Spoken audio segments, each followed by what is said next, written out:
I love you. I love you too. Hi, কি অবস্থা তোমার? তানা তুমি ভুল বুঝতেছো। কালকে আমার বিয়ে, আমি তোমার জন্য এখানে কোন রকম সিন ক্রিয়েট চাইতেছি। তুমি এখন আমার বাসা থেকে যাবা।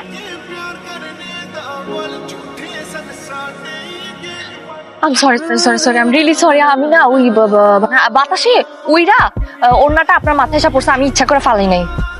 ওড়নাটা দিবেন? সরি। মাশাআল্লাহ। ক্রেডিট ট্রান্সফার করে আইছে, আগে গ্যারেজে ছিল, এখন আমাদের ভার্সিটিতে একই ব্যাচমেট আমরা।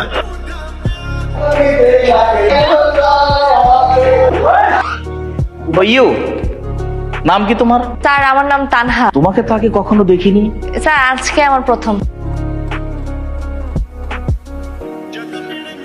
তানহা, হাই। হাই তানহা, একটা কথা ছিল তোমার সাথে। আপনার সাথে আমার কি কথা থাকতে পারে? ও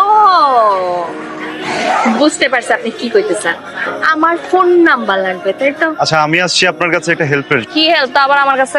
কিছু না, আমি জায়গা। আল্লাহ বাঁচাইছে। আরে দাঁড়ান না, রাগ করতেই পারি। আপনি কি এই জন্য চলে যাবেন? আপনি একটু শুনবেন না? বলেন। আমি শুনলাম আপনি নাকি ফিজিক্স অনেক ভালো। আমি ফিজিক্সে ভালো, এটা আপনার কে বলছে? ওই আমাকে একটু হেল্প করেন না প্লিজ। আমি আপনার কাছে রিকোয়েস্ট করছি। ঠিক আছে করতেছি। সরি। হ্যাঁ,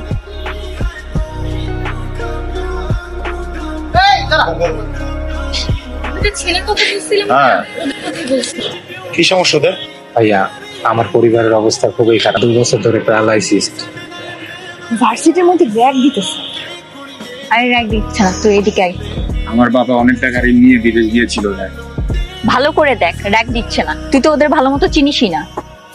ওর মতো ভালো ছেলে একটাও নাই ক্যাম্পাসে। ও সবাইকে হেল্প করে, এই জন্য সবাই ওর কাছে আসে। হেল্প করতেছে মানে? শোন, এই ক্যাম্পাসে অনেক গরিব ছেলে আছে যাদেরকে রাফসান হেল্প করে থাকে। দেখ শোনো, আজকে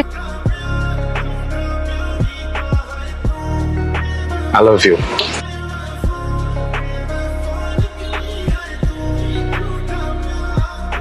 I love you too. এই তুই ভয় করিস এর পরের ধাপ। তুমি হাতে এত বড় লাঠি নিয়ে এটা কেউ কারোর সাথে করে? এত পড়ো কেন তুমি? আবার আমি পড়বোই না। আফসারে জাস্ট কপি পেস্ট, এটাই তো দেয়া। আরে কোনো প্রপোজ? আরে হাসতে হাসতে আমার পেট ব্যথা হয়ে যাবে ওরে দেখে। আচ্ছা ঠিক আছে, যা আয়, সহজ দেয়ার আছে, চল। I love you. মুখে আসো। হাই, কি অবস্থা তোমার? তানা তুমি ভুল বুঝতেছো। দোস্ত, ব্যাপারটা কিন্তু খুব সিরিয়াস।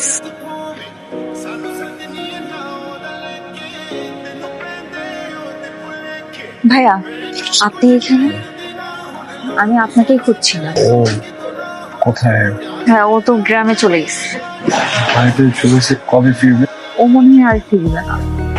ও যাওয়ার আগে এই চিঠিটা আপনাকে দিতে বলছিলাম। মনের অজান্তেই তোমাকে ভালোবেসে ফেলেছিলাম। কখনো জানতেও চাইনি তুমি কেমন, কিন্তু তুমি এমন একটা কাজ করবে আমি কল্পনাও করতে পারিনি। যাই হোক, আমি চলে যাচ্ছি আমার গ্রামের বাড়িতে। আর কখনো তোমার সাথে দেখা হবে বলে আমার মনে হয় না। তুমি ভালো থেকো। বাসা কথা তুমি জানো? ওর বাসা তো ওই তোমার কাজ কর। আর বাতিগুলি সুন্দর করে লাগা। ঠিক মতো লাগা। ওই তোমরা কারা? এদিকে আসো। তোমরা কারা? আমি রাকিব। জি, আমি রাফসান। আমি সুজন।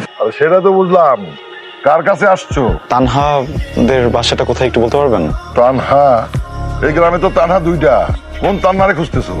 ও ঢাকাতে পড়ালেখা করতো, এখন গ্রামে চলে আসছে। আমার কথা আমার কথা। হ্যাঁ, চুপ কর। ওর ক্লাসমেটস। ও তানহার বন্ধু না? তো তানহা চলে আসছে। এই দেখ কারা আসছে, ঢাকা থেকে তোর বন্ধুরা আসছে।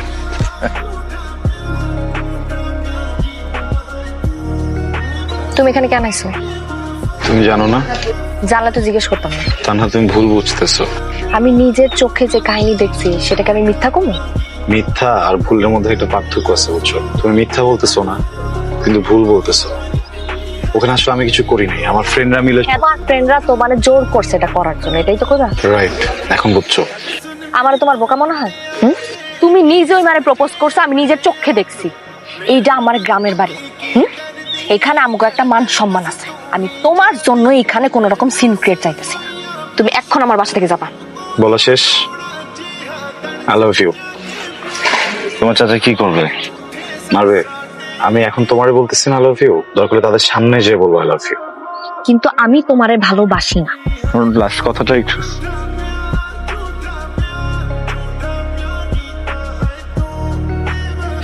আমরা সবাই তোমাকে একটা কথা বলার জন্য আসছি। আমি এই ব্যাপারে কোনো কথা শুনতে চাইতেছি না। তোমরা আমার বিয়েতে আসছো, আমি খুব খুশি হয়েছি। কালকে আমার বিয়ে, নাচানাচি করো, খাওয়া দাওয়া করো, এরপর এখান থেকে চুপচাপ চলে যাও। কানহা, রাফসানা আমি জাস্ট ছোটবেলার ফ্রেন্ড। আমি বললাম তো আমি এই ব্যাপারে কোনো কথা কইতে চাইতেছি না। না, তোমাকে শুনতে হবে কথাগুলো। তুমি কথাগুলো না শোনো তাহলে আমরা সারা জীবন তোমার কাছে অপরাধী হয়ে থাকবো, সেটা পারবো না। কানহা, সেদিন তুমি যা দেখেছো কোনোটাই সত্যি ছিল না। আমরা জাস্ট একটা গেম খেলছিলাম, আর সেই মুহূর্তেই তুমি চলে এসছো। তুমি যা দেখেছো কোনো কিছুই সত্যি ছিল না, সবটাই সাজানো ছিল। রাফসান আসলে সত্যি তোমাকে অনেক বেশি ভালোবাসে। দেখছিস, দেখ আমি বলেছিলাম না ওরা খালি ফ্রেন্ড, তাছাড়া কিছু না। সেদিনের ঘটনার পর থেকে রাফসানার আগের মতো নাই। ও আমাদের সাথে ঠিক মতো কথা বলে না, সবসময় চুপচাপ থাকে। আরো তোমাকে ভালোবাসে, সত্যিকার ভালোবাসার জন্যই ঢাকার থেকে এত দূরে আসছি আমরা, তোমার জন্য। কানহা, তুমি জাস্ট একটাবার ভেবে দেখো আমরা কত কষ্ট করে সেই ঢাকা থেকে আসছি জাস্ট তোমার জন্য। এখন আর আমি কিছু করতে পারবো না। বিয়ে ঠিক হয়ে গেছে। আমি ওই দিন রাফসানের কাছে এই জন্য গেছিলাম যে আমি কইতে পারি যে আমার বিয়েটা ঠিক হয়ে গেছে। কি করবো এখন আমি? আমার বাপরে আমি কষ্ট দিতে পারবো না, তার ইচ্ছার বিরুদ্ধে যে আমি কিছু করতে পারবো না, সম্ভব না। তোর জন্ম দিয়ে তোর মা মারা গেল, তোর মায়ের আদর, মমতা, বাবার স্নেহ, ভালোবাসা সবকিছু দিয়ে এই বুকে আগলায় রেখে তোর বড় করছে। আমার কলজার টুকরা, আর সেই কলজার টুকরা আমার ছেড়ে চলে যাইব, আমার কিচ্ছু ভালো লাগতেছে না। বন্ধু, তানহারে আমরা অনেক বুঝাইছি, আমাকে কোনো কথা শুনতেই রাজি নাই। ভালোবাসা তো মনে হয় আজকের পর থেকে একতরফা, বুঝছিস না? আমার রাফসানের সাথে একটু কথা আছে।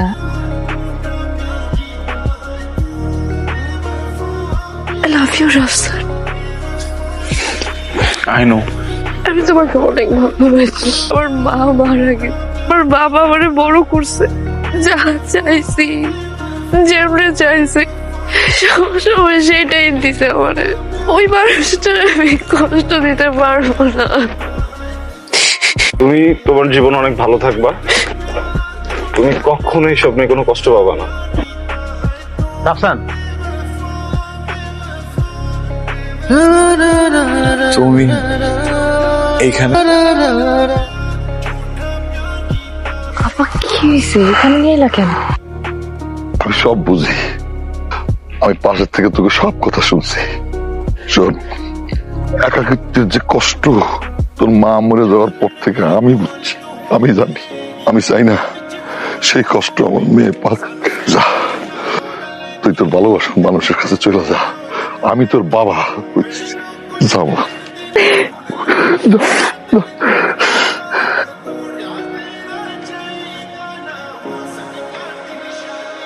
কথা আমি